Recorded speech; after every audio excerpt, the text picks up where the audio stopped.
नमस्कार। ये रामायण कथा पूरी तरह से श्रीमद् वाल्मीकि रामायण के ऊपर आधारित है। यदि आप इसका निरंतर श्रवण करते रहना चाहते हैं तो इस चैनल को सब्सक्राइब ज़रूर कर लें और आगे आने वाली सभी पॉडकास्ट के नोटिफिकेशन के लिए बेल आइकन को भी ज़रूर से प्रेस कर दें। अब हम सुनेंगे छठा सर्ग, हनुमान जी का रावण तथा अन्य राक्षसों के घरों में सीता जी की खोज करना। फिर इच्छानुसार रूप धारण करने वाले कपिवर हनुमान जी बड़ी शीघ्रता के साथ लंका के 7 महले मकानों में यथेच्छ विचरने लगे। अत्यंत बल वैभव से संपन्न वे पवन कुमार राक्षस राज रावण के महल में पहुंचे, जो चारों ओर से सूर्य के समान चमचमाते हुए सुवर्णमय परकोटों से घिरा हुआ था। जैसे सिंह विशाल वन की रक्षा करते हैं, उसी प्रकार बहुत तेरे भयानक राक्षस रावण के उस महल की रक्षा कर रहे थे। उस भवन का निरीक्षण करते हुए कपि गुंजर हनुमान जी मन ही मन हर्ष का अनुभव करने लगे। वो महल चांदी से मढ़े हुए चित्रों, सोने से जड़े हुए दरवाजों और बड़ी अद्भुत द्योड़ियों तथा सुंदर द्वारों से युक्त था। हाथी पर चढ़े हुए महावत तथा श्रमहीन शूरवीर वहां उपस्थित थे, जिनके वेग को कोई नहीं रोक सकता था। ऐसे रथवाहक अश्व भी वहां शोभा पा रहे थे। सिंहों और बाघों के चमड़ों के बने हुए कवचों से वे रथ ढके हुए थे। उनमें हाथीदांत, सुवर्ण तथा चांदी की प्रतिमाएं रखी हुई थी। उन रथों में लगी हुई छोटी छोटी घंटिकाओं की मधुर ध्वनि वहां होती रहती थी। ऐसे विचित्र रथ उस रावण भवन में सदा आ जा रहे थे। रावण का वो भवन अनेक प्रकार के रत्नों से व्याप्त था। बहुमूल्य आसन उसकी शोभा बढ़ाते थे। उसमें सब और बड़े बड़े रथों के ठहरने के स्थान बने थे और महारथी वीरों के लिए विशाल वासस्थान बनाए गए थे। दर्शनीय एवं परम सुंदर नाना प्रकार के सहस्त्रों पशु और पक्षी वहां सब और भरे हुए थे। सीमा की रक्षा करने वाले विनयशील राक्षस उस भवन की रक्षा करते थे। वो सब ओर से मुख्य मुख्य सुंदरियों से भरा रहता था। वहां की रत्न स्वरूपा युवती रमणियां सदा प्रसन्न रहा करती थीं।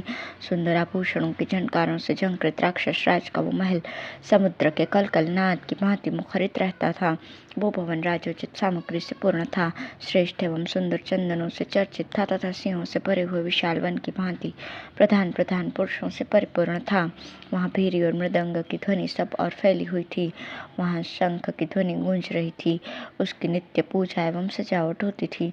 पर्वों के दिन वहां होम किया जाता था। असुर लोग सदा ही उस राजभवन की पूजा करते थे। वो समुद्र के समान गंभीर और उसी के समान कोलाहल पूर्ण था। महामना रावण का वो विशाल भवन महान रत्नमय अलंकारों से अलंकृत था। उसमें हाथी, घोड़े और रथ भरे हुए थे तथा वो महान रत्नों से व्याप्त होने के कारण अपने स्वरूप से प्रकाशित हो रहा था। महाकपि हनुमान ने उसे देखा। देखकर कपिवर हनुमान ने उस भवन को लंका का आभूषण ही माना। तदंतर वे उस रावण भवन के आसपास ही विचरने लगे।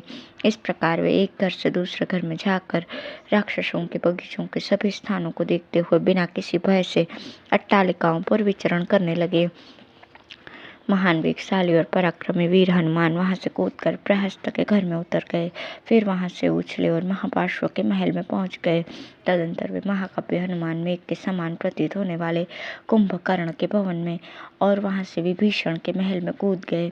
इसी प्रकार क्रमशः ये महोदर, विरूपाक्ष, विद्युज्जिह्व और विद्युन्माली के घर में गए। इसके बाद महान वेगशाली महाकपि हनुमान ने फिर छलांग मारी और वे वज्रदंष्ट्र, शुक तथा बुद्धिमान सारण के घरों में जा पहुंचे। इसके बाद वे वानर युद्धपति कपिश्रेष्ठ इंद्रजीत के घर में गए और वहां से जम्बूमाली तथा सुमाली के घर में पहुंच गए। तदंतर वे महाकपि उछलते कूदते हुए रश्मिकेतु, सूर्य, शत्रु और वज्रकाय के महलों में भी जा पहुंचे।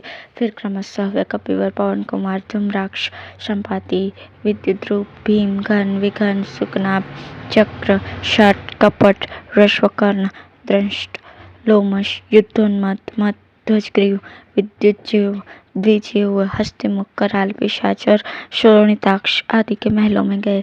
इस प्रकार क्रमशः कूदते फांदते हुए महायशस्वी पवन पुत्र हनुमान उन बहुमूल्य भवनों में पधारे। वहां उन महाकपि ने उन समृद्धिशाली राक्षसों की समृद्धि देखी। तत्पश्चात बल वैभव से संपन्न हनुमान सब को लांघ कर पुनः राक्षस राज रावण के महल पर आ गए। वहां विचरते हुए उन वानर शिरोमणि कपिश्रेष्ठ ने रावण के निकट सोने वाली राक्षसियों को देखा, जिनकी आंखें बड़ी विकराल थी। साथ ही उन्होंने उस राक्षस राज के भवन में राक्षसियों के बहुत से समुदाय देखे, जिनके हाथों में शूल, मुद्गर, शक्ति और तोमर आदि अस्त्र शस्त्र विद्यमान थे। उनके अतिरिक्त वहां बहुत से विशालकाय राक्षस भी दिखाई दिए, जो नाना प्रकार के हथियारों से सज्ज थे। इतना ही नहीं, वहाँ लाल और सफेद रंग के बहुत से अत्यंत वेगशाली घोड़े भी बंधे हुए थे। साथ ही अच्छी जाति के रूपवान हाथी भी थे जो शत्रु सेना के हाथियों को मार भगाने वाले थे। वे सब के सब गजशिला में सुशिक्षित, युद्ध में ऐरावत के समान पराक्रमी तथा शत्रु सेनाओं का संहार करने में समर्थ थे। वे बरसते हुए मेघों और झरने बहाते हुए पर्वतों के समान मद की धारा बहा रहे थे। उनकी गर्जना मेघ गर्जना के समान जान पड़ती थी। वे समरांगण में शत्रुओं के लिए दुर्जय थे। हनुमान जी ने रावण के भवन में उन सबको देखा। राक्षस राज रावण के उस महल में उन्होंने सहस्त्रों ऐसी सेनाएं देखी जो जाम्बुनत के आभूषणों से विभूषित थीं। उनके सारे अंग सोने के गहनों से ढके हुए थे तथा वे प्रातःकाल के सूर्य की भांति उद्दीप्त हो रही थी। पवन पुत्र हनुमान जी ने राक्षस राज रावण के उस भवन में अनेक प्रकार की पालकियां, विचित्र लता गृह, चित्रशिलाएं, क्रीड़ा भवन, काष्ठमय क्रीड़ा पर्वत, रमणीय विलास गृह और दिन में उपयोग आने वाले विलास भवन भी देखे।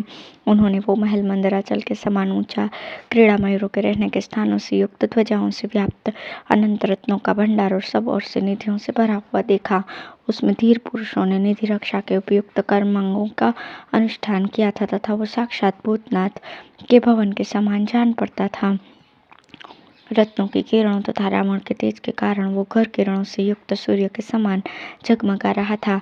वानर युद्धपति हनुमान ने वहां के पलंग, चौकी और पात्र सभी अत्यंत उज्ज्वल तथा जामुनत सुवर्ण के बने हुए ही देखे। उसमें मधु और आशव के गिरने से वहां की भूमि गीली हो रही थी। मणिमय पात्रों से भरा हुआ वो सुविस्तृत महल कुबेर के भवन के समान मनोरम जान पड़ता था।